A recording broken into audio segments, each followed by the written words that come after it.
I'm on my way, eh, oh. Yeah, I'm on my way, eh, oh. I'm on my way, eh, oh. Yeah, I'm on my way. Yeah, I'm on my way. I'm on my way, eh, oh. Yeah, I'm on my way, eh, eh. Hey, Portland here with Portland Metro Records. Welcome to Off the Record, and today on stage I have the Rude Boys. Hey. Welcome, welcome, welcome. Hey. You and I are very, very good friends. Yes, we are. Yes. Yes, we are. Shout out to you, Shane, for doing your thing. Like, you're doing big things. 1,000 thank yous. You invited me to your birthday party. The Rude Boys were playing. Great energy. You also brought in Caluso, which was awesome. And that gentleman right over here, you actually played the electric clarinet. Is that correct? Sax. Okay. My daughter, right after that show, I brought my daughter, and she went out and got something similar, and she's been playing around with that. So thank you so much. She's into music. Awesome. All because of yourself. If you could, let's go down the row and just tell me what you play in the band and how long have you been this collection? Okay. My name is Rudy Verdugo. I am the lead singer. As you can hear, my voice is gone. And I also play rhythm guitar. This group of guys, we've been together probably for 3 or 4 months, maybe a little bit longer. Like Aaron's been a little bit, but you know, he brought his brother, and I was like, wow, he's excellent. You know, come on.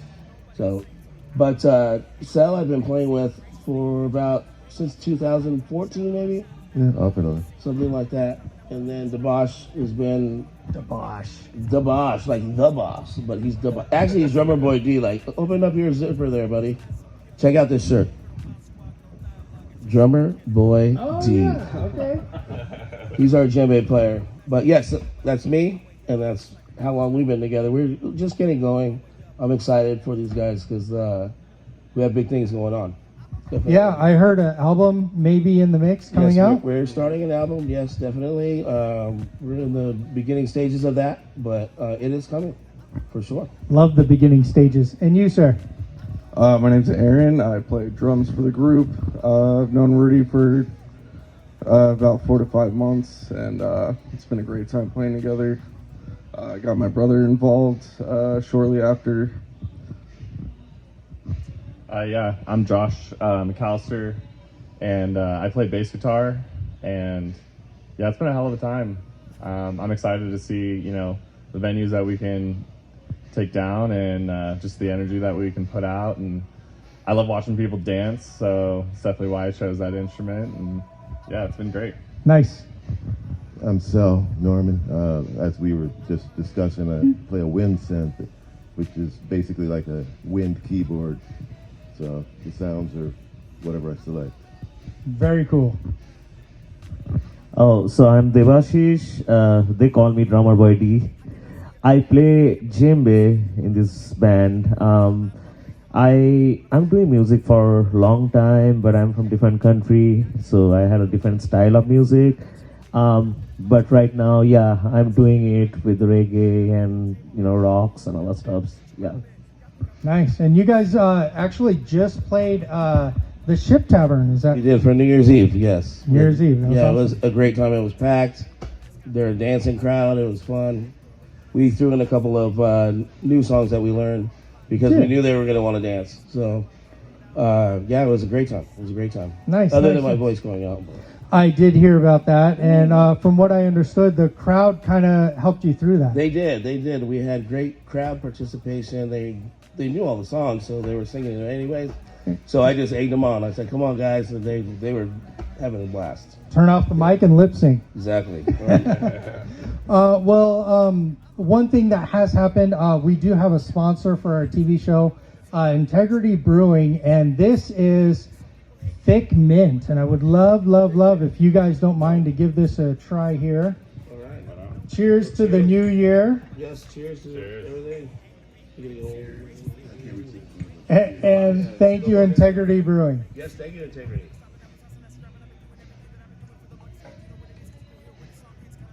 That's good. That's a strong one. It's a little strong, but it's really good. Smooth for a strong one. Yeah. Thickman, if you're in the garages and order a drink, please, Integrity Brewing Thickman. We would really, really appreciate it. Shout out to Integrity Brewing. Integrity. So now that you've done the Ship Tavern, I don't know, do you have another show coming up? We do. So January 27th, we'll be at the Hawthorne Hideaway. Oh, Hawthorne nice. Hideaway. Yeah, Yeah, that's so a we'll great be there. place. I believe that is a Friday or Saturday. Friday. So this is our graveyard worker, so we go off. He has certain days that he likes better, but yes, January 27th, Friday, we'll be at Hawthorne Hideaway. Be our first time playing there. It's a cool little venue. Great venue, yeah. It's fun, and so we'll see what happens. I know the booker, yeah, he's a great guy. Yeah, definitely. And that was really, really awesome, that beer. And then right after that, are you going to try to go into a recording studio or still writing We're songs? still writing in the beginning stages of the writing. Actually, the music part comes a little bit easier for us, but the writing is, because it's heartfelt stuff or life experiences Sure. or whatever. So it takes a little bit longer than the music, but no, we're on it. We're on it because we have to have it. Yeah. So the days of being in a cover band are transitioning away. Okay. And is it one writer or does everybody input? We have some input. I haven't really touched base with everybody as far as writing. I know that Aaron and I had talked about some stuff. So I'm sure we're going to incorporate everybody at some point with something, Nice. for sure. How is that? What if someone brings an idea, is like, this isn't it? How hard is that conversation? Well, we keep it real with each other. Nice. We're a bunch of jokesters, that's for sure. So that helps. Yes, because half the time we don't know if we're like being, having constructive criticism or just being smartasses. Because we joke so much. But Sure. we all have tough skin. We all love each other. We're brothers, and at the end of the day, we respect each other and what we say. So if it's something that someone's really feeling, then yeah, we're going to give it a second and check it out. Awesome. And if you don't mind, can you tell me how old you were when you got started? And the reason why I asked this, Garages is one of the only places that's all ages. They're all ages until 9 p.m. Wow. And every time I speak to a band, almost everybody has a story about when they were a kid and how they got started. What was it for you? Well, my sisters, both married professional musicians. One was into jazz and classical, and the other one was into rock and blues. They were both guitar players. Cool. When I was 2, they took me to band practice, the jazz and classical guy, and they threw me on a drum set, and they saw me, I was playing with rhythm, not with the band, obviously, but with rhythm, and they're like, look at this little sucker. So they were watching me throughout the years. They were throwing me, toy guitars, toy drums. Then when I was 9 years old, they bought me my first guitar, real guitar, and my first real drum set. So you were forced. I was not forced. Well, it came naturally. That's what they saw, because the jazz and classical brother-in-law, he's like that as well. He's got a great ear, plays very, raw like that, and I played with him a lot, the most. So, yeah, those guys got me started. The reason I love reggae so much, which, we're a reggae band, so it's just because of where I lived in Southern California and knowing, having the opportunity. My best friend was from Long Beach, so got to see Sublime when they were young guys playing garage shows. They were a garage band. They did punk rock a lot. That and Raz won. He was the lead singer of Long Beach Club All Stars after Bradley died. So we got to know him very well as well. So yeah, those are big influences of mine, and that's when I got started. Yeah, pretty young. Played in a lot of places. And what about you? So I picked up drums around 12. My dad actually got me a kit for Christmas. I listened to the Beatles a lot growing up. My mom always played it.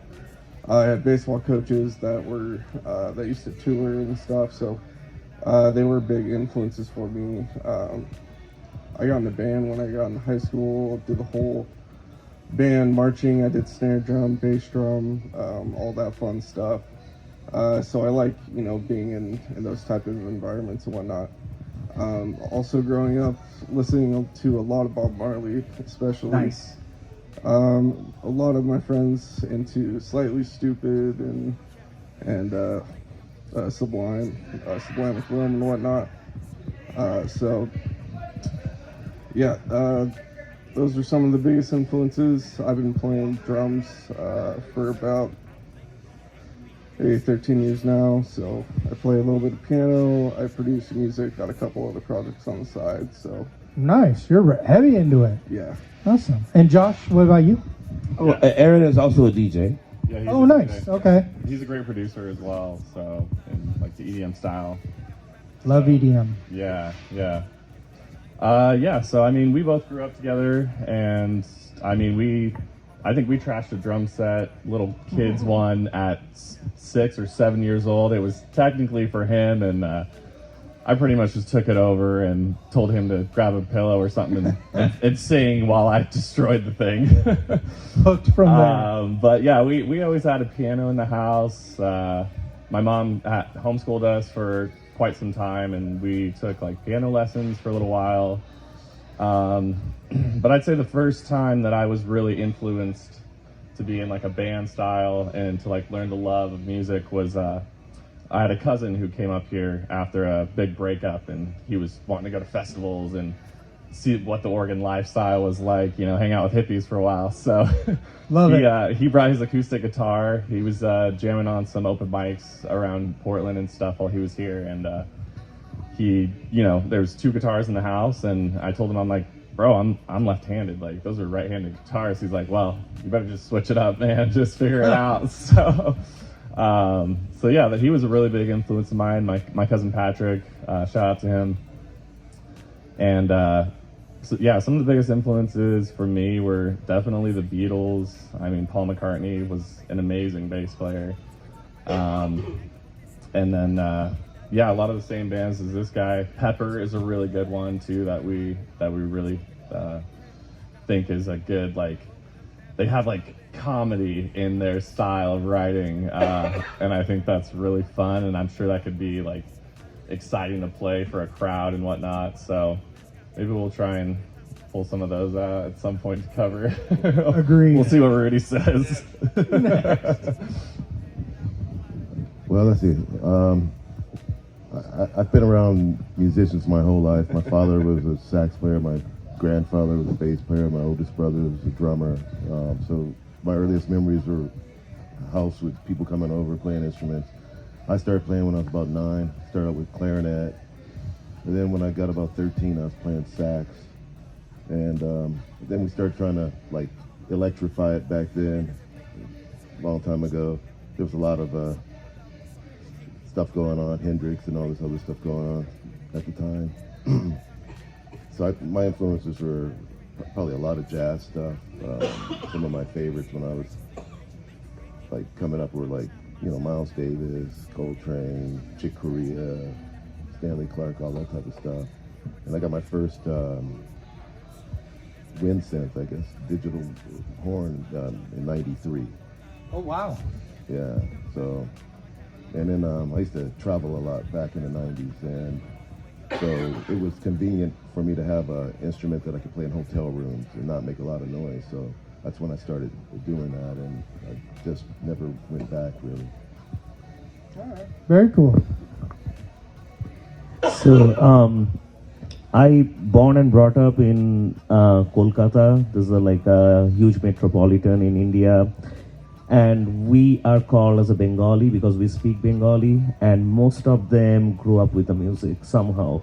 Like maximum of the music directors, singers, they generally come from Bengal in India. Somehow it happens, and they always say, oh, you guys have beautiful voice or something. So I got into the music when I saw my aunt.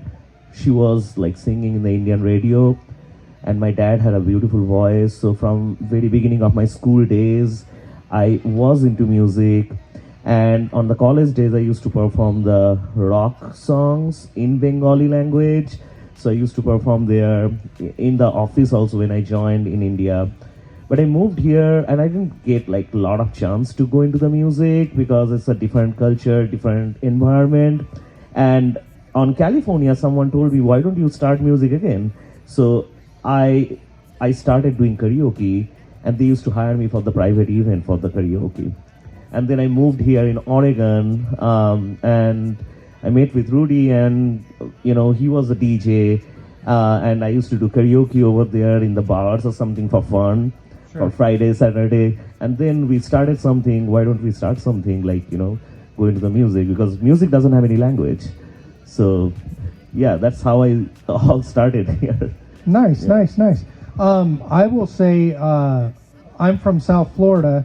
There's a spot called the Truck Stop, and it's reggae music. It's if you're in South Florida, ask someone where the Truck Stop is. It's a wonderful, wonderful evening, and there is a certain vibe when you go into it. It's like I feel like I'm on vacation. You have that island feel when it's reggae music. I love that. Yeah, it's just positive, happy, uplifting. Yeah, and relax. Good vibes. Yeah. I would bring my family, my 2 kids. My son was like, I don't know, 7 or something, and he's on the stage dancing with them. I'm like, this is so cool, because normally it's like real structured, like, hey, kid, get off. They're like, yeah, come up. It was like very, very nice. Yeah, love That's that. how we are as well. Yeah, definitely. Yeah, this has been a cool opportunity for me as well, because I've played in different genres and whatnot throughout the years, and I was, brought in by my brother, and he's like, it's reggae style, and I was like, okay, never tried that before, but we'll give it a shot. Which he is an awesome bass player, by the way. Like, yeah. He picks things up very fast, because playing bass in a reggae band is not easy. It's probably the hardest instrument to play in a reggae. For the reggae carries quite a bit, and I've had a lot of influence in like funk kind of funk style blues and stuff, so kind of makes it a little easier. But yeah, just Nice. the energy of everyone, I love to get people dancing. I mean, we had people swing dancing at the Ship Tavern the other night, and that's just Swing. That's what makes me happy. Nice. And I will say this, I did not prepare you for this, so I'll just let you know. So I used to work at 1823, and Mike and I were trying to find my replacement. I was like, I really want someone that knows the location and stuff. And your name kept coming up, and at the end, Mike and I were like, yeah, Rudy is definitely the person. And from there, you booked a bunch of solid acts, and you brought 1823. A lot of names, a lot of people are saying how great 1823 was. So congratulations there. Thank you. I appreciate that. And now you have even you started bigger. it though. Like, shout out to you, because you laid the foundation, right? 1,000 thank yous. And you are actually now offered a few more spots. I don't know if you want to talk about that right now. Yeah. But So the I'm working for another owner right now that owns 2 other venues, 400 capacity and a 900 capacity.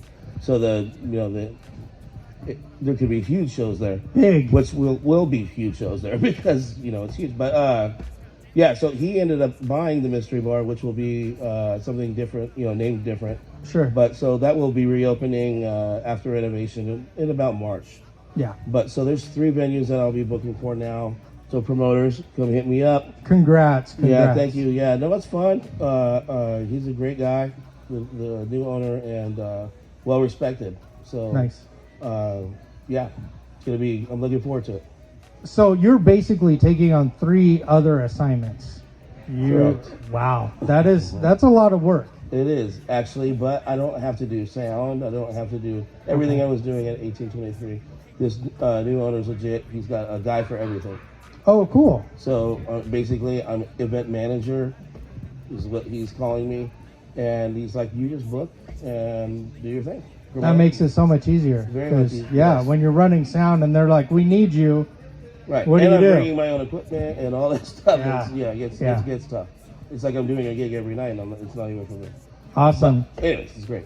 Yeah, and from what I understand, one's in Portland, the other one's in like. 2 are in Portland, Southwest Portland. Oh, okay, both are in Portland, and then Hillsboro for the new location, maybe March, which really, The if we're sports being bar honest. side will be open in a month and a half. Okay, But I was going to the say club side May. will start doing shows in March. No, he's on it. He's on it. Really? Yeah, Okay. he doesn't mess around. Well, I look forward to that. That was one of the places I used to hang out as well. Yeah. Not only, you know, to work there, but it was fun. Knowing everybody there was, you know. Yeah, we had a good team there. Yeah. Oh yeah, I had a ton of fun, and It was a little sad to see it go, but yeah. Every time before a show, we would do a shot. Yeah. Yeah. Ritual. Yes. A ton of fun. that's right. Very good. Yeah. And let's see, what else is in the works for the band? So we're trying to figure out, like, you know, where we want to go as far as direction on, like, playing, like, venues. So we have an opportunity on the coast, and do we want to do a tour type of thing? You Yes. know, once we get the album out. You know, it's all stuff because we're regular guys, like most bands are regular guys, so they have jobs and Yes. you know, that same old American way stuff you have to do. So figuring that stuff out, you know, because that's a huge commitment, and you know, if there's, I mean, actually, really, no one has kids here except I have a little non-bio baby, but yes. I have children. Well, 2. no, the children have a children. Oh, okay. Okay. So no, but yeah, Josh has a couple sons, but you know, as far as that goes, it's tough, right? Because you have to balance between you know, your family and work life, and you know, versus, you know, this where you're trying to make it. 100%. And by the way, I just want to thank you guys for making time to come out here. This is a Wednesday. It is 4 p.m. I know that that's difficult, so thank you. Thank you. Oh, of course. No, we appreciate you inviting us, and we've seen the show. It's great. Awesome. Thank you. And ladies and gentlemen, this is the Rude Boys. Thank you so Hey. much for coming out. Shout out Thank to you. Shane Ramsey right here. Much love. Thank you, sir. No, thank you. You guys take care. All right. Peace. Me. There ain't nothing nobody can do about it. There ain't nothing nobody can say to me. I blatantly aim to be made to see, graciously, patiently waiting for my time to shine. But my shine is now when I'ma make a scene. Get it poppin', never stopping, applesauce and acid dropping. I've been doing everything that I've been doing for the longest, and you know what it is, cause you can hear it when the song hits. God, I'm drawing in like my lungs from the bong rips. That's facts, that's real. Every time I spit this mass appeal, that's a mild jog for the wild squad. No dialogue, it's just shoot to kill. And if you think I'm a rapper, dog, check out my catalog. I could do anything, musical camouflage. I am a mastermind and I go after mine. On my way up in this life and after time. Yeah, on my way up in this life and after time. Yeah.